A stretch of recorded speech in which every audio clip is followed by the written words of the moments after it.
Assalamualaikum warahmatullahi wabarakatuh. Terlebih dahulu, di sini kami akan memperkenalkan diri. Kami mahasiswa Pendidikan Ekonomi Universitas Negeri Yogyakarta.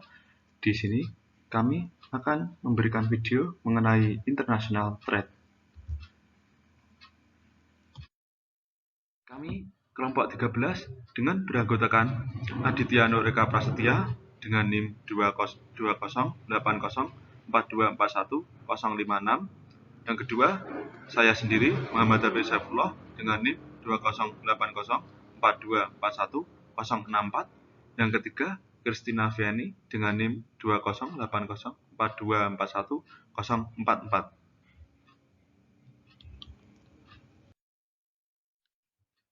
Video ini kami buat guna untuk memenuhi tugas kelompok dari mata kuliah Ekonomi Mikro yang diampu oleh Bapak Bambang Suprayitno, MSc.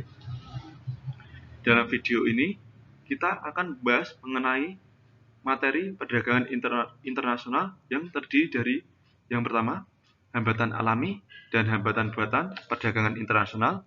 Yang kedua, kebijakan tarif dan kuota, serta manfaat perdagangan bebas. Yang ketiga, dampak kebijakan tarif dan kuota di masyarakat.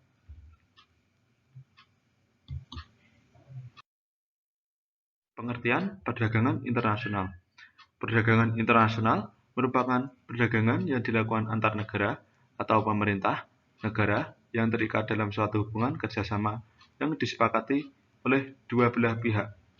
Kerjasama ini dilatar belakangi oleh pemenuhan kebutuhan suatu negara yang tidak dapat diproduksi negara tersebut yang dikarenakan keterbatasan sumber daya yang dimiliki.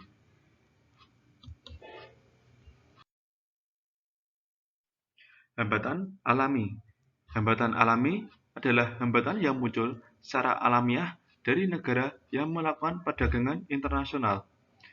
Yang pertama yaitu bencana alam. Bencana alam berskala nasional akan menyebabkan produktivitas warga akan berkurang dan akan menghambat transaksi jual beli antar negara. Yang kedua, letak geografis. Letak geografis antar negara akan mempengaruhi besar biaya angkut yang akan dikeluarkan oleh suatu negara. Yang ketiga, perang. Peperangan akan berdampak pada penurunan produktivitas suatu negara dan juga akan menghambat transaksi perdagangan internasional. Hambatan buatan perdagangan internasional. Yang pertama yaitu kebijakan tarif dan kuota.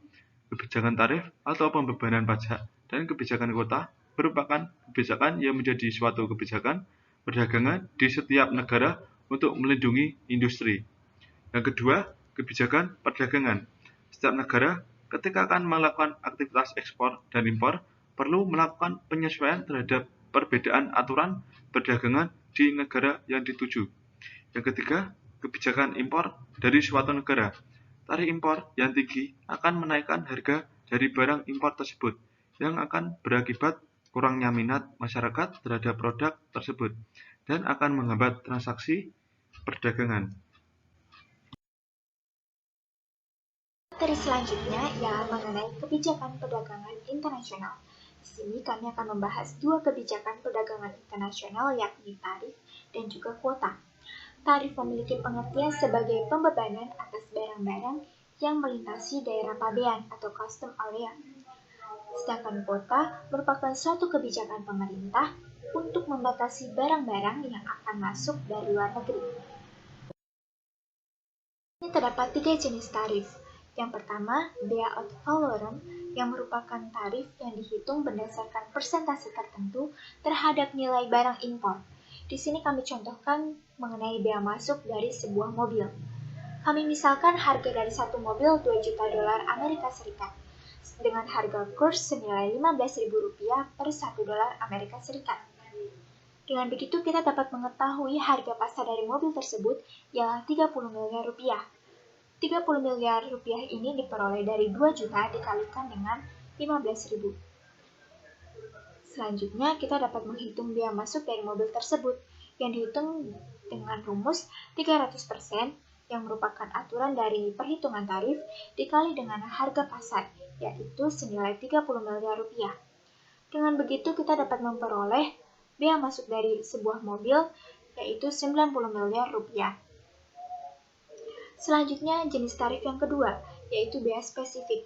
Bea spesifik ini merupakan tarif yang dihitung berdasarkan ukuran atau satuan fisik tertentu dari barang impor.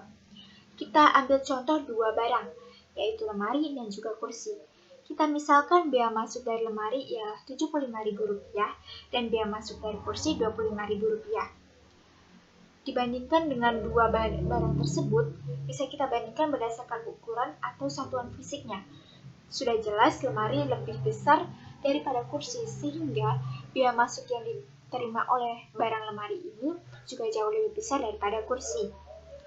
Selanjutnya, jenis tarif yang ketiga ialah bea compound atau specific ad valorem. Bea compound ini merupakan kombinasi antara bea masuk ad valorem dan bea masuk spesifik. Bea compound ini diperuntukkan untuk jenis barang tertentu saja dan dikenakan bea masuk sebesar 5% saja yang ditambah dengan Rp200 di setiap unitnya. Selanjutnya ialah kekurangan tarif dan juga kelebihan tarif. Kekurangan tarif ada 3. Yang pertama, konsumen dapat menanggung harga yang lebih tinggi. Yang kedua, tarif dapat memunculkan kerugian bobot mati atau deadweight loss. Yang ketiga, tarif dapat memicu pembalasan dari negara mitra. Untuk kelebihan tarif ada 4. Yang pertama, tarif ini merupakan titik awal negosiasi dan perjanjian internasional. Yang kedua, tarif dapat menambah sumber pendapatan pemerintah. Yang ketiga, tarif dapat menciptakan persaingan yang lebih adil. Dan yang keempat, tarif dapat mendorong pertumbuhan produksi di dalam negeri. Berikut ini merupakan contoh dari kurva tarif. Apabila tanpa adanya perdagangan internasional, maka harga domestik berada pada titik PD. Dan titik equilibriumnya berada pada titik PD dan juga QD. Tetapi dengan adanya perdagangan internasional, konsumen akan memiliki alternatif barang yang harganya jauh lebih rendah, yang disimbolkan dengan huruf P. Tanpa adanya pembatasan impor, maka konsumen dapat menikmati harga yang lebih rendah, sehingga permintaan domestik berada pada titik Q4 dan penawaran domestik berada pada titik Q1. Sehingga dari titik Q1 sampai Q4 ini merupakan besaran dari impor. Mengenai kuota. Kuota memiliki 4 jenis. Yang pertama adalah absolute atau unilateral quota, yang merupakan jenis kuota yang besar kecilnya ditentukan sendiri oleh suatu negara tanpa harus meminta persetujuan dari negara lain. Jenis kuota yang kedua ialah negotiated atau bilateral quota, merupakan jenis kuota yang besar kecilnya ditentukan berdasarkan perjanjian bersama antar negara. Lalu jenis kuota yang ketiga ialah mixing quota. Mixing quota ini merupakan jenis kuota yang membatasi penggunaan bahan mentah yang diimpor dalam proporsi tertentu. Lalu jenis kuota yang terakhir ialah tarif kuota, yang merupakan gabungan dari tarif dan juga kuota. Seperti layaknya tarif, kuota juga memiliki kelebihan dan kekurangan. Untuk kelebihannya, kuota memiliki 2 kelebihan. Yang pertama, kuota dapat membatasi perdagangan dengan lebih efektif. Yang kedua, kuota impor tidak bergantung pada elastisitas permintaan atau perubahan nilai tukar. Untuk kekurangannya sendiri, kuota memiliki 3 kekurangan. Yang pertama, pemerintah tidak memperoleh pendapatan. Yang kedua, konsumen domestik dapat menanggung harga yang lebih tinggi. Dan yang ketiga, kuota hanya menguntungkan beberapa importir saja. Ini merupakan contoh kurva kuota. Perbedaan kurva kuota dengan kuota tarif hanya terletak di government revenue atau pendapatan pemerintah. Semula, wilayah yang saya arsir dengan warna orange atau wilayah B ini merupakan pendapatan dari pemerintah. Tetapi setelah ditetapkannya kuota, produsen asing atau importir yang bisa menjual produknya di dalam Indonesia akan berkurang, yaitu di wilayah C atau di antara Q3 sampai Q4 dan wilayah Q1 sampai Q2 atau wilayah A.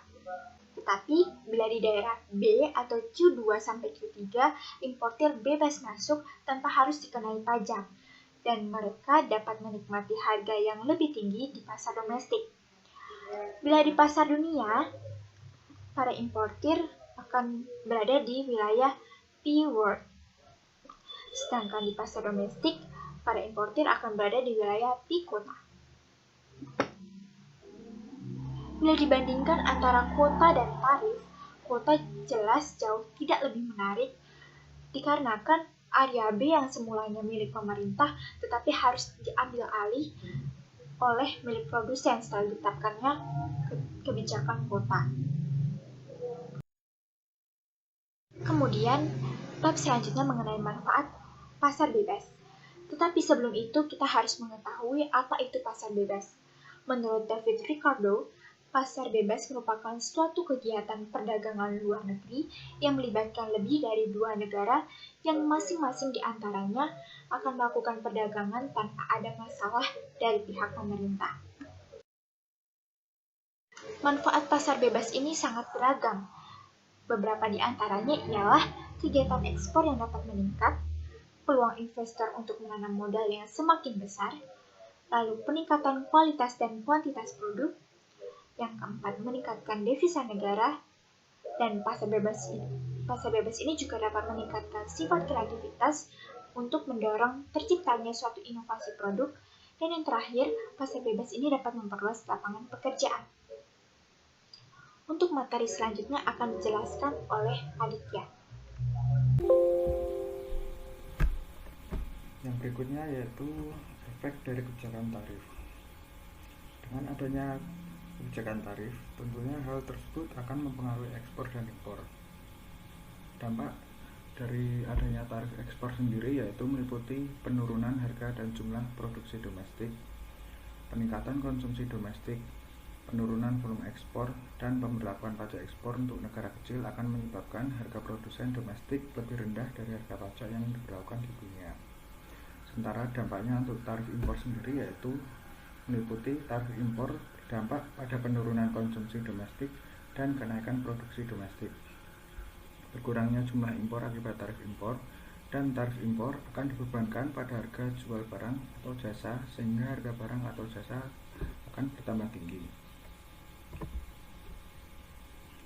Yang selanjutnya yaitu efek kebijakan kuota. Adanya kebijakan kuota sendiri tentunya juga akan memberikan pengaruh terhadap perdagangan internasional. Dampaknya seperti eksportir dunia akan mengalami penurunan pendapatan, surplus konsumen akan mengalami pengurangan, pemasok produk dalam negeri mendapat lebih banyak pendapatan, penurunan tingkat kesejahteraan masyarakat yang disebabkan persentase peningkatan surplus produsen lebih besar dari penurunan surplus konsumen, dan pemasok produk dalam negeri akan mendapat lebih banyak pendapatan dan kuantitas produk meningkat dari Q1 ke Q2. Berikut merupakan berita perdagangan internasional yang berjudul Genjot Perdagangan RI, Kemendak Optimalkan Perjanjian Dagang. Diambil dari bisnis.com Jakarta. Kementerian Perdagangan terus berupaya mendorong ekspor untuk mendorong pemulihan perdagangan dan meningkatkan kinerja perdagangan Indonesia. Sejumlah cara akan ditempuh seperti mempercepat penyelesaian perjanjian perdagangan dan mengidentifikasi produk-produk dalam negeri yang berpotensi menjadi komoditas ekspor. Perjanjian perdagangan kawasan penting untuk dilakukan. Di kawasan ASEAN, Indonesia adalah negara terbesar dan strategis. Hal ini dapat menunjukkan ke komunitas internasional bahwa Asia Tenggara adalah kawasan yang diperhitungkan sehingga bisa menjadi hubungan untuk berinteraksi dengan kawasan-kawasan lain, kata Wakil Menteri Perdagangan Jerry Sambuaga, dikutip dari keterangan resminya Jumat 29 Januari 2021. Jerry menjelaskan peran penting Indonesia pada penyelesaian perjanjian perdagangan di kawasan seperti Regional Comprehensive Economic Partnership atau RCEP, juga ikut menunjukkan bahwa posisi Indonesia strategis dan signifikan di mata internasional. Terkait produk berpotensi ekspor, Jerry melihat ada potensi besar dari produk-produk digital buatan dalam negeri, misalnya di sektor game daring dan produk-produk simulator untuk keperluan kesehatan maupun militer yang dapat menjadi terobosan ekspor komoditas Indonesia. Sementara itu, Dirjen Pengembangan Ekspor Nasional Kemendak Hasan mengatakan, menjaga pasar dan ekspor produk utama Indonesia serta meningkatkan penetrasi pasar non-tradisional merupakan bagian dari strategi perdagangan luar negeri yang akan dikumpul saat ini.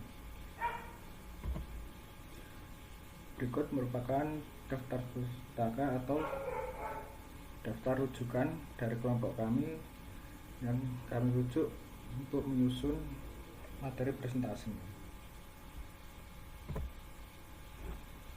Sekian penyampaian materi dari kelompok kami. Apabila terdapat kekurangan dalam penyampaian, kami mohon maaf yang sebesar-besarnya dan semoga materi yang kami sampaikan dapat bermanfaat bagi kita semua. Terima kasih. Wassalamualaikum warahmatullahi wabarakatuh.